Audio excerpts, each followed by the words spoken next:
Oh, thank you. Thank you. That's a cold open. Welcome to Oddball.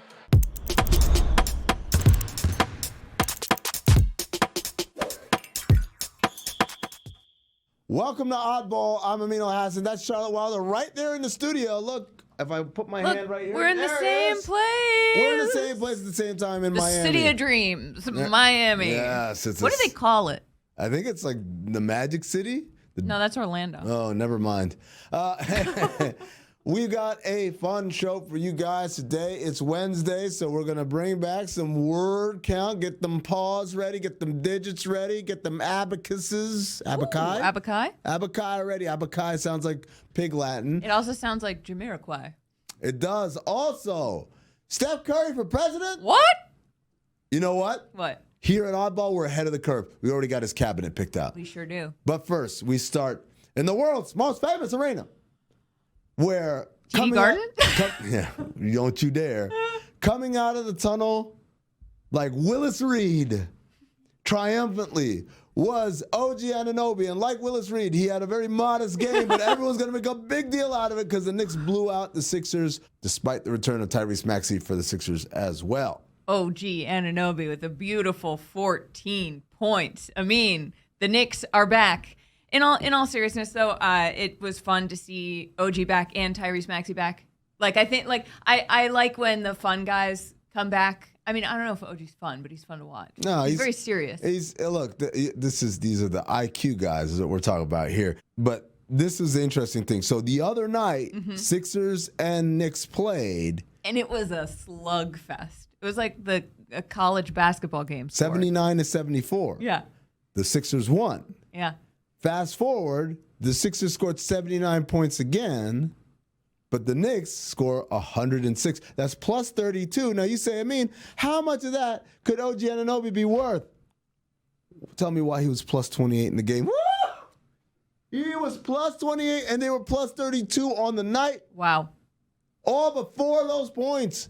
Thank you, OG Anunoby. Thank you, OG Anunoby. Yeah, a lot of celebration in my house. You got frantic phone calls? I got a phone call from my husband, the Knicks fan, saying, beautiful, absolutely beautiful triple-double from Josh Hart. I got a lot of Josh Hart in my Knicks. People love Josh Hart. I mean, Josh Hart is doing what they needed Josh Hart to do. He's rising up the Knicks ladder. He's getting close to Jalen Brunson in terms of how much Knicks fans love the Hart that this guy plays. Ah, I see what you did there. I talked to Jared Allen the other day, and I asked him, what is it about the Knicks? Because they've lost 2 out of 3 to the Knicks. Obviously, they lost to the Knicks in the first one. I said, what is it about the Knicks that gives you guys problems? And he said, well, for one, obviously not right now because they're all hurt, but they're a big team. Mitchell Robinson, Julius Randle, Hartenstein, they're all big guys. But he said the other thing is Josh Hart, a lot of people don't recognize. He plays pretty big too. He does. And that he's like another big for them. And that gives the Cavs some issues in terms of matching up with another team that has great size as well. So shout out to Josh Hart. Shout out to the Knicks. I just want to say, Josh, we see you and we respect you. What do you think he's why he sees that and he's like, thanks? Yeah, no, I think, you know what I think? I think on the Roommates podcast, Oddball's going to get a shout out. Listen, I said it. Josh and Jalen should have us on the Roommates podcast. Do you guys want to come on our show? Yeah, there you go. That's a fair trade. You come over here. A home and home? Yeah. Is that what they call that? Here, yes. In the sports biz? Yes. And by the way, we could do it in New York. You guys don't even have to fly down to Miami. We could come down to the Meadowlark Studios in New York. You'll be there next week. I'll be there next week. Guys, what do you do next week? Yeah. I think they're on the road, actually. I checked the schedule. But at some point, we'll work this out. So Charlotte, Steph Curry was on CBS Mornings promoting his new children's book. Called I Am Extraordinary? Oh, I thought that was a quote. I did too at first. I swear to God. I did too. I watched the clip a million times, and every time I was like, when is he going to talk about being extraordinary? That lower it says, I'm extraordinary, and you think. But instead, the quote was, I might run for president. Yeah. Steph Curry for president. Thank y'all for welcoming us here. Yay, nay, maybe. Maybe. Do you have an interest in politics? I have an interest in leveraging every part of my influence for good in the way that I can. So if that's the way to do it, then I'm not saying the presidency, but if the politics, that's maybe, but I'm saying if politics is a way that you can create meaningful change, or if there's another way outside of politics, that we can do. You're not ruling it out. No. 2028, you never know. Not that soon. Not that soon, okay. So, Do you think he would actually do this? 1,000%. Me too. 1,000%. I think Steph Curry has actually been. You know the kid? Maybe not. Do I know what? I was about to say. You know that kid in college who wouldn't put pictures on Facebook, but Facebook was after your time? Sorry, I mean, there's one kid who would always be like, "You can't take a picture of me with a beer in my hand because I'm going to run for office someday." Was that the thing that you guys dealt with? 100%. And my I was God. like, take all the pictures you want. We're not going anywhere. But I feel like Steph Curry has lived his life in the NBA that way. To be to prepare to run for office. Yeah, no, he's as squeaky clean as they come. I don't want to talk about his chances or whether he's going to do it or not. I'm just assuming he's doing it, and I'm assuming he's winning. Okay. And so I want to fill out his cabinet for him. Okay, first, I have a list of like what the cabinet people are. Bowls, mugs, dishes, glassware, flatware. Okay, well, now the show's over. So That's for that heart joke. That's fair. Okay, I mean, who's his vice president? Clay? Vice president's got to be Clay. It's got to be Clay. Splash Clay. Brothers. Clay also has vice president energy. He's like, he can be calm. He can be just like doing his thing in the background. You don't really know what Clay's up to. But also, in a pinch, he can step in and take command. Absolutely. And you need the vice president. It can't just be someone who's kind of second banana. A second banana who, if required, could step up and be first banana. Yes, absolutely. Okay, you had on Le Batard show today, you had a really great Secretary of Defense. Secretary of Defense is Draymond. Look, North Korea, China, Russia, Iran, no one's messing with us anymore. Absolutely not. Honestly, like even if it weren't Steph, like whoever wins this next election, God, please. Anyway, can't even think about that. Make Draymond the Secretary of Defense. What is the Secretary of Defense equivalent of putting Rudy Gobert in a chokehold? Is that nuking Paris? No. I was going to say a strong warning to Russia. Oh, no. I think it's nuking Paris. I think it's a nuclear launch. Wow. All right, what else we got? What other I don't positions? know if I would trust Draymond with No, those I codes. trust him. Because that's the thing. It's like, as the Secretary of Defense, no one's going to mess with us. Because they know. They'll look like, guys, look, he choked Rudy Gobert 18 seconds into the game. Guys, we can't mess with America anymore. They're like, he is not bluffing ever. Okay, who would be the Secretary of State? Secretary of State. Steve Kerr. Really? Because I see him as Chief of Staff. No. Steve Kerr, Secretary of State, because diplomat son, lived abroad, all that stuff, and he's familiar with, he's a multicultural, global kind of guy. Yeah, Steve Kerr's your Secretary of State, hands down. You know who I have as Secretary of the Treasury? Who's that? Chris Paul. Just like yeah, he's like numbers. He would also like needle the Fed constantly. He'd be like, he'd be like really obnoxious about inflation. He would use that voice, absolutely. Right. You gotta keep inflation down. What else you got? Let's see. There's Attorney General, and there's a bunch of stuff that I don't. Oh, Secretary of Agriculture. Oh, that's easy. It's the man that drafted him, Don Nelson. Why? Secretary of Agriculture. Oh. Agriculture. Agriculture.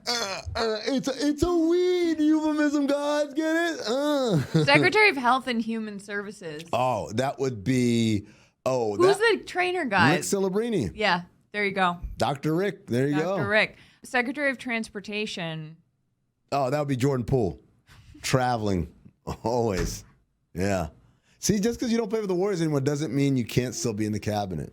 With LeBron would be his competition. That's the opposing ticket, yeah. Who would LeBron's chief of staff be? Rich Paul? No, it would be his current chief of staff. It would be Randy. Oh, right. Like, yeah. Actually, LeBron has a cabinet. He already has a cabinet. LeBron's built his out. Almost like you got a leg up in this. So we got a lot of work to do, Steph. Oh, I got one more for you. Yeah. I got the chief of staff. Who? It's going to be Kent Bazemore. Kent Bazemore, by the way, the reason why Steph is at Under Armour. So shout out to Kent Bazemore. I take care of the people who aren't necessarily here. Here's a good one, actually. Mm-hmm. Secretary of Veterans Affairs. Ooh, veteran Kevon Looney. He seems like the kind of guy that like he's got very vet vibes, even though he hasn't served. I don't and believe. he'd be like, I know what you need, and I know how to get it for you. And he'd be like, Steph. And I'm not flashy. I'm gonna do it, low key. What else? What else you got? This is a good one. Mm-hmm. United States ambassador to the United Nations. Oof. I feel like he would be like, look, I know we didn't play together, but Udonis Haslem, can you do me a solid? No. Really, I feel like he needs someone with like gravitas. No. Udonis Haslem can be the joint chief of staff. That's what he could be. Okay. But Andre Iguodala, there you go. Now he's a guy. He can schmooze anybody. I'm telling you right now, Andre Iguodala, you're UN material, buddy. I know. My dad worked in the UN. I know these things. I can pick up on. Recognize. Yeah. Chair of the Council of Economic Advisors, Bob Myers. Yeah, he's pretty good at cap circumvention. I mean, cap manager. Sorry. All right, one more here. God, there are a lot. There's a lot. Frickin' housing and urban development. There's education. Director of the CIA.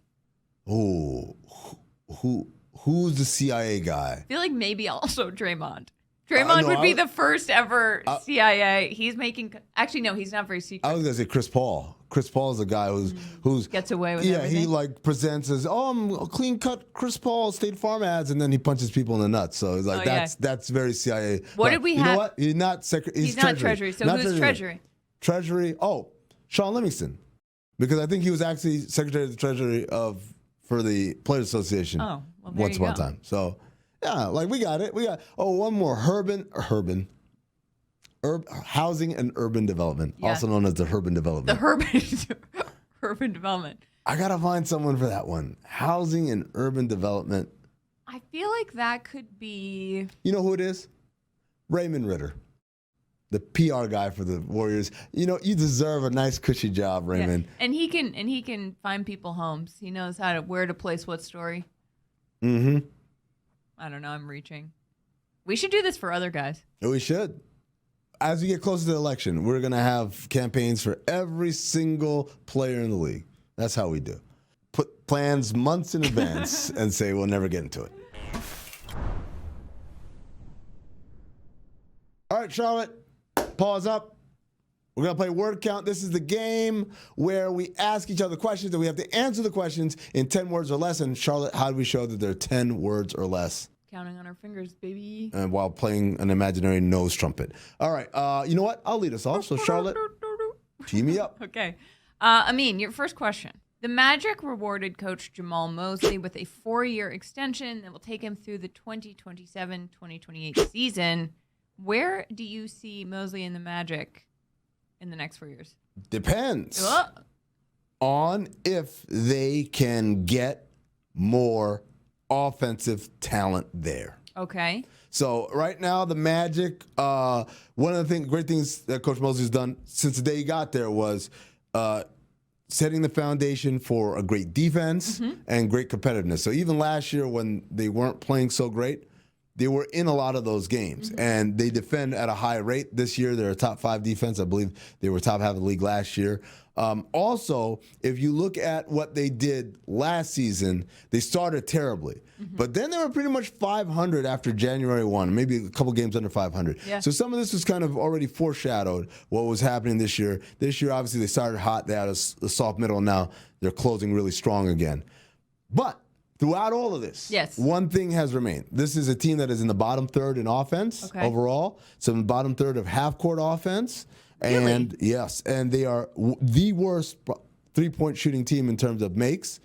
They're second to last in the league in terms of attempts. No way. And they're bottom 5 in three-point percentage. Which is crazy because they're 5th in the East. Yes. So to be doing that well, imagine if they had offense, right? So right now, what their offense, their game plan consists of is we're going to defend, we're gritty, we're tough, we're hard-nosed, all that stuff.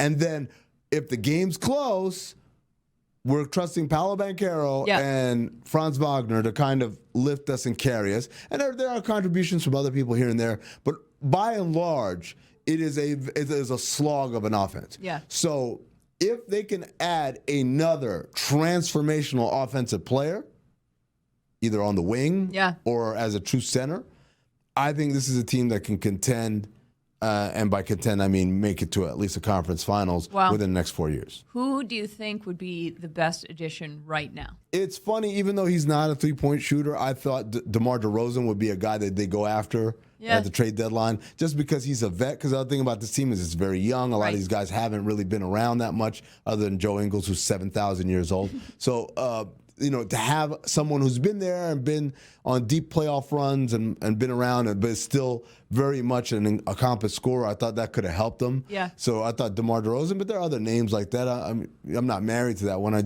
just bringing that as an example. You need someone who's creative offensively. Mm-hmm. Again, either perimeter or true center, either or, and then obviously a little bit of rind to them. The future is bright. Yeah, there you go. City of Magic. From the city of magic to the city of swamps. Of the swamp. Drain the swamp. Washington, D.C. Charlotte with the Virginia Arena deal blocked. That would have moved the Wizards out of Washington, D.C. How should Wizards owner Ted Leonsis make amends to fans in the district? Basically, ladies and gentlemen, they had a plan to build a new arena across the way in Virginia, out in the suburbs. This arena, the arena that they play in now, they own. It's in the heart of Washington, D.C., but for whatever reason, money, they wanted to move it out. That deal got blocked. And that was with taxpayer money. Yes. And it was a $2 billion deal somehow. And now he's got to come back and I'm just joking. So, Charlotte, how should Ted Leonsis make amends? Sell the team? Oh, no! What a monumental suggestion. Change of capital, that would be. No, I don't really know, to be honest, because this is like, you could say you're staying in D.C. That would be a great way to make amends. You could say we're going to keep. Is that amends? Or you're like, my bad. If you invest in the stadium, if you update it, but like, it's a pretty tough one to come back from, because basically you're saying we're going to leave this location, which I think is a great location. When I lived in D.C., I went to games there all the time. It was easy to get to. An amazing location. Chinatown. So many restaurants, so many stuff around Yeah, there. exactly. Very accessible. Subways. By public transportation. Amtrak station's not too far either. No, not at all. Yeah. And they're saying, actually, we're going to put this in the suburbs. Very much like a suburban experience of like, you can drive here and it'll be like a mall used to be. And I just think, how do you come back from saying that you are going to leave the heart of a city and then it didn't work out? Can I ask a question, Charlotte? Yeah. Because sometimes I feel like I approach things with a certain level of sensitivity that may border on overly sensitive. Okay. But whenever I hear a team that plays location-wise in a great location, in an urban center, say, we need a new stadium and it needs to be there out in the suburbs, it screams white flight to me. I was going to say there is an element of race to this that just, it feels like taking it from the center of a city and putting it in Arlington, Virginia, not just like white, but like very white. Yes. It seems coded. How else do you take it? It reminds me. I don't think that's too sensitive. It reminds me of the Atlanta Braves who played at Turner Field from like '96, which it was a brand new stadium built for the Olympics. Yep. And then a few years ago, so basically about 20 years, maybe less or a little over 20 years, they moved to a new stadium. That new stadium is out in Gwinnett County, which isn't very accessible via public transportation. And also is not Atlanta. That's not Atlanta. Like Atlanta's Fulton County. And Atlanta being a very black city, like Washington, D.C., a very black city, to say, hey, we're going to move the team and we're going to put it out where the white folks moved a long time ago when they left, they fled the city. It feels weird. It's the opposite of what's happened in Detroit, where the team was playing out in the suburbs and they came back downtown to Joe Louis Arena in downtown Detroit. Yeah, 100%. And I think that especially when you're talking about such a rich suburb, like Virginia, that part of Alexandria is unbelievably wealthy. You're basically saying these are the types of people that we want to come to these games most easily. These are the people that we're going to take their money and we're going to pander to them. And there's another part of this, right? The assumption that these moneyed people would never come into D.C. to come see a game. Like, I feel like sometimes they ascribe the lack of business with, well, it's because we're in the middle of the hood or whatever, which, by the way, it's not. It's a really nice neighborhood.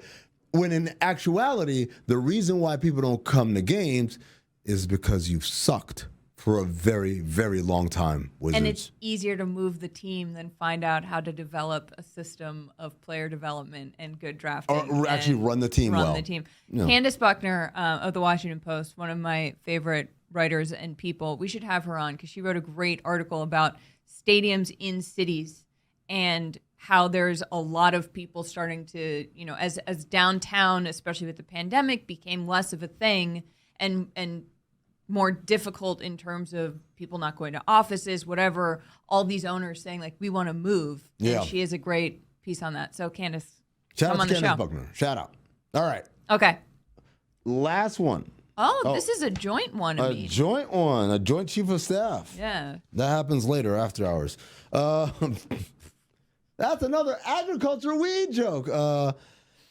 Here we go. There are multiple errors, Charlotte Wilder, on the Kobe Bryant statue revealed outside of Crypto.com arena that are to be fixed. How should they reprimand the people that made the mistakes? Before we do the word count part of this, I just have to say my favorite thing in the world is spelling mistakes in very permanent places. These mistakes are literally written in stone. I think that's one of the funniest things you can do. All right. Okay, so how should they reprimand the people? Okay. Oh, you want me to go first? You want to alternate words? Oh, then I have to guess what you're doing. Yeah. Okay, all right, go. You start. They should absolutely not allow them to go. No, games. I was going to say. What were you going to say? I was going to say make the other statues. I'm like, you are banned from Staples. I will never call it Crypto.com. I was going to say you're banned from making these other statues. Yeah. Because here's the problem, Charlotte, right? There's 3 typos. 2 of them were player names. One was Jose Calderon. They wrote Calderson. And they're going off of the actual box score, as you can see on your screen. Jose Calderson. How do you...